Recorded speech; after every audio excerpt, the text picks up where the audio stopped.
the world held its breath. The smoke had cleared from the battlefields of Europe, but a different kind of war was just beginning. The war for justice. The year is 1945, and the ruins of the Third Reich lay scattered, a stark testament to the horrors unleashed. But the echo of those horrors demanded accountability. Millions had perished, lives extinguished in a conflagration of hate and ambition.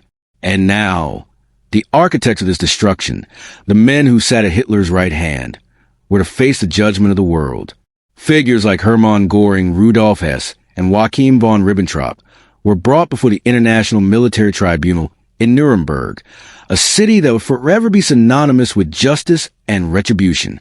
These were not mere criminals. They were the embodiment of a regime that had plunged the world into darkness. 11 men were sentenced to death, a grim tally of the crimes committed.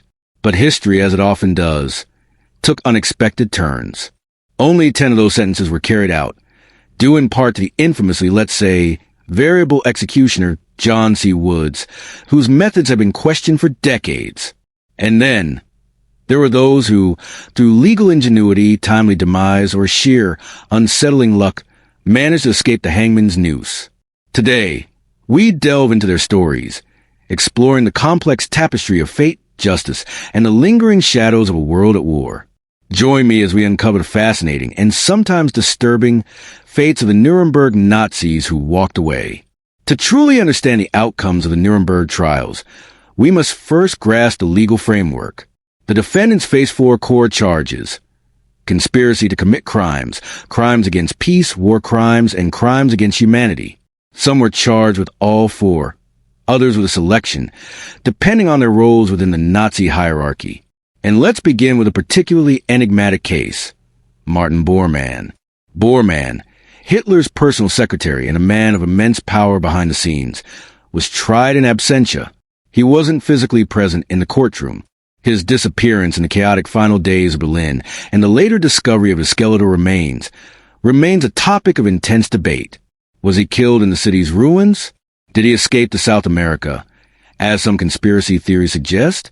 Regardless, the Nuremberg court proceeded as if he were there, in the dock, and he was found guilty and sentenced to death. This meant that if he were ever captured, he would face execution. But Bormann, in a way, cheated justice, his fate shrouded in mystery. Then we have Karl Donitz, Grand Admiral of the Kriegsmarine, and for a brief, tumultuous period, President of the Reich after Hitler's suicide. He was convicted of waging unrestricted submarine warfare, a clear violation of international naval treaties. However, his defense team, with remarkable skill, argued that the Allied forces, particularly the Americans, had also breached the Second London Naval Treaty.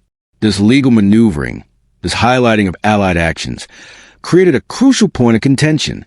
While Donitz was found guilty of planning and initiating a war of aggression and participating in war crimes, he received a 10-year prison sentence, served in Spandau prison, and lived a long life after his release. And consider Hans Fritzsche, a man often overlooked. He was a popular radio broadcaster, a voice in Joseph Goebbels' propaganda ministry, disseminating anti-Allied sentiment to the German populace. Yet at Nuremberg, he was acquitted of all charges. But the Soviets, determined to hold him accountable, brought him before a separate denazification court, where he was sentenced to 9 years of hard labor, of which he served 5. Fritzsche's case highlights the complexities of culpability, the difference between direct involvement in atrocities and the dissemination of propaganda that fueled them. Walther Funk, Hitler's Minister of Economics and President of the Reichsbank, provides a chilling example of financial complicity. He was infamously labeled the banker of gold teeth, a grim reference to his bank's role in processing the stolen wealth of concentration camp victims, including gold extracted from their teeth. Funk admitted to moral guilt and his emotional distress during the trial. His tears in the face of overwhelming evidence were palpable. He was sentenced to life imprisonment in Spandau, but was released in 1957 due to deteriorating health. Of course, no discussion of Nuremberg is complete without Hermann Göring, the flamboyant Reich Marshal, second only to Hitler in the Nazi hierarchy. He was charged with all 4 counts and sentenced to death. But in a final act of defiance, he cheated the hangman, taking a cyanide capsule hidden within his cell on the eve of his execution. Then there was Rudolf Hess, Hitler's deputy, whose ill-fated peace mission to Scotland in 1941 led to his imprisonment by the British. This prior imprisonment actually shielded him from some of the charges, particularly crimes against humanity, as he was in custody during much of the Holocaust. He was found guilty of conspiracy and crimes against peace, and he spent the rest of his life in Spandau. Gustav Krupp von Bohlen und Halbach, the industrial magnate, presents a unique situation. He was indicted in error. His son, Alfred, who ran the Krupp industrial empire, should have been the one in the dock. Gustav was deemed unfit for trial due to advanced age and paralysis and died in 1950. Robert Ley, head of the German Labor Front, was another who escaped execution, but by suicide. His brain, examined after his death, revealed severe lesions, likely from a World War I aircraft accident, which might have exempted him from trial had they been known.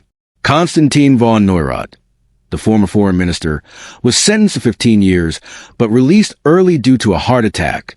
Franz von Papen, a pre-Nazi chancellor and vice-chancellor under Hitler, was acquitted at Nuremberg but later sentenced by a German denazification court.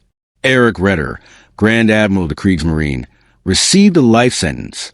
Hjalmar Schacht, the economist and former Reichsbank president, was acquitted, with some suggesting British influence.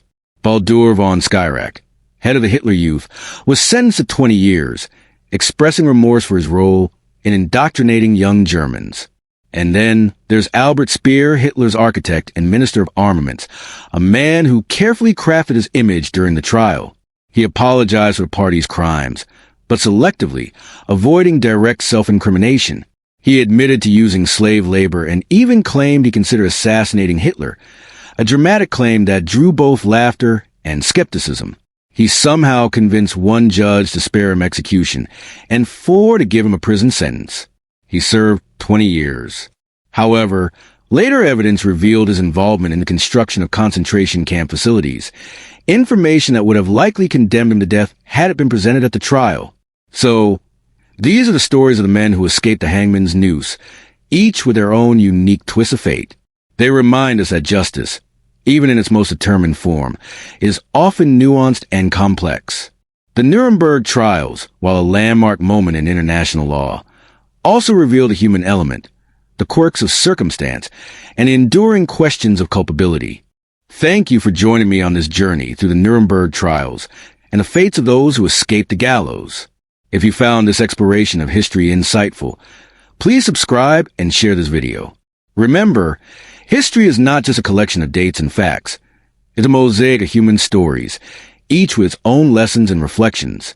Until next time, stay curious and keep questioning.